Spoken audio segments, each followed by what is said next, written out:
Anin, Zimagnish Indigenous Cause, and welcome back to Niiji Sobriety Chat. Today, I think I'm just gonna kind of do a check-in on, tell a little bit of my story. I was thinking there are so many parts of my story I just don't. I don't even know where to start. We could be here for hours. And last week was okay. The weather was kind of a drag. Hopefully, excuse me. Hopefully we have most of the snowstorms behind us. I was able to get out and make some SEMA for work. That was good.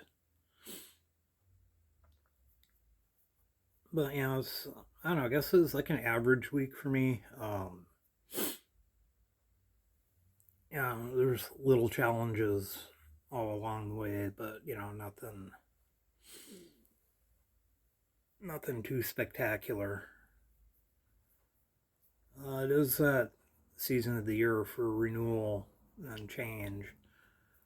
So I was kind of thinking this year, because last year I did it a little bit, and this year I think I'm going to do it a lot more, is just,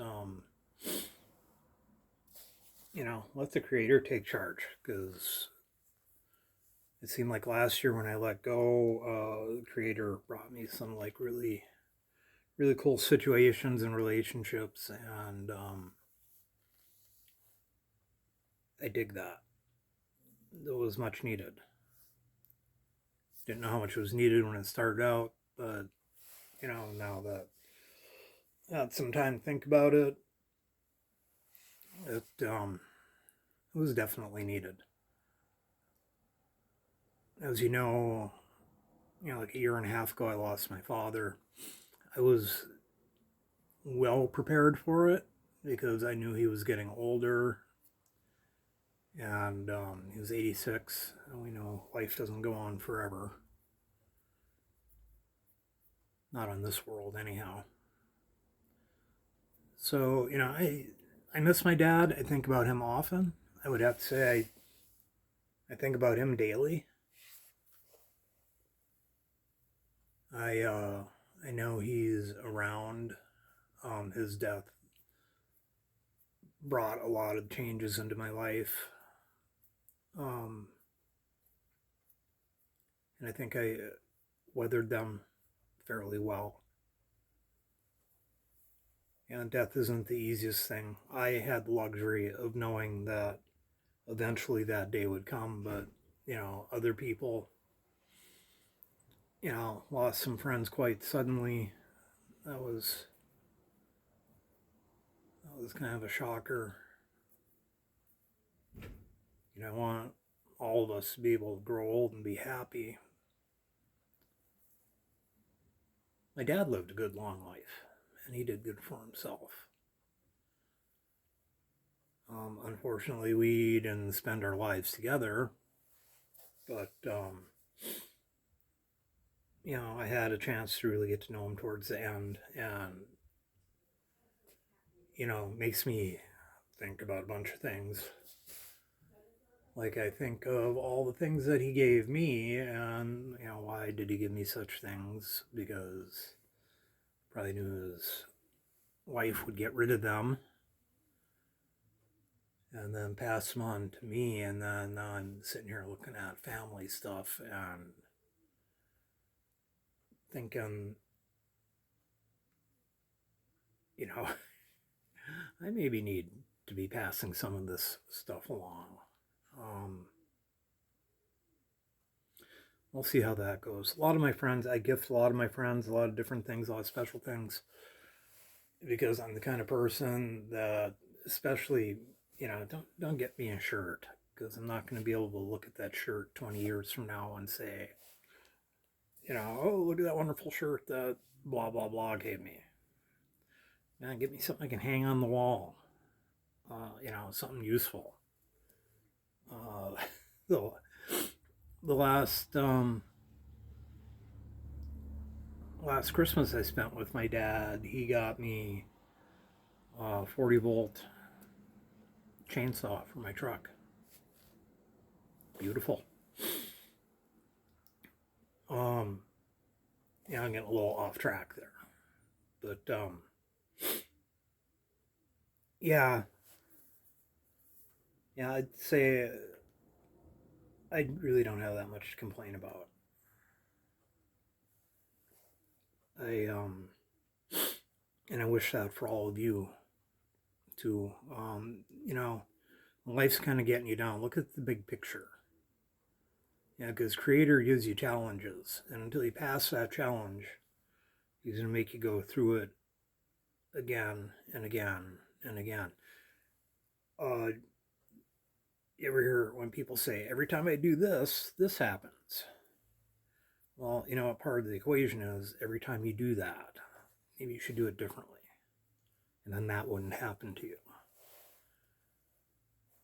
One of the best examples I ever saw of that was actually on The Simpsons. And Homer was caveman Homer.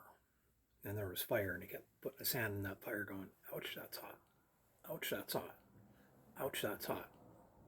How many people do you know that keep making the same mistake? Keep putting their hand in that fire, but they just can't figure it out. I wish everybody would have that wisdom to figure out when things aren't working well, you have to look at it in a different way and maybe do something different than what you're doing. Because you don't want to be beating your head against the wall. And, since my sobriety, that's been one of the major accomplishments is avoiding making the same mistakes. Taking accountability for myself. And that was a big one. Things really did not change until I took accountability for myself. When I got, I guess we will tell a little bit of my story. When I got brought to Duluth, the Veterans Administration brought me here, dumped me off in front of the shelter, and said, good luck. I spent that time in the shelter thinking about not who I could blame for my situation, because there's plenty of that to go around. But who was really to blame was me, because my ex-wife, things like that, I hung around people because she did not have my best interests in mind. And I'm convinced of that. From the very beginning, she did not have my best interests in mind. And, part of it was like not wanting to take responsibility for my own life, so trying to, put some of the burden on her, which she was not good at dealing with. And, I had discovered that if I take control of my life, then I have better control of my life.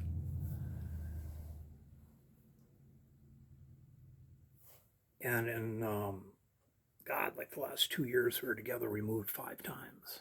It was just insane.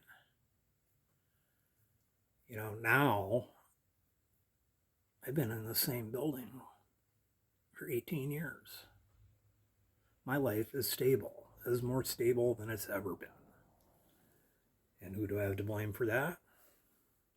Me, because I took responsibility for my life. If you've ever been homeless, my top priority has always been to pay the rent. And, I remember when I was younger and I would get money, it would be like, we have to spend the money as fast as we can get it. Or now I'm not like that. I have, 98% of everything I ever wanted. So I don't have to, just be spending my money on, sex, drugs, and rock and roll. Yeah, I still like to get stupid stuff once in a while. I found these today. They're sardine lights at Walmart. Still got to get stupid stuff because I'm just like really a big kid at heart. So I guess that's all for now.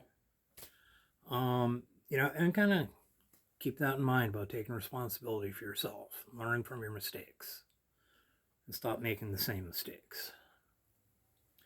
So until next time, Gigawopman.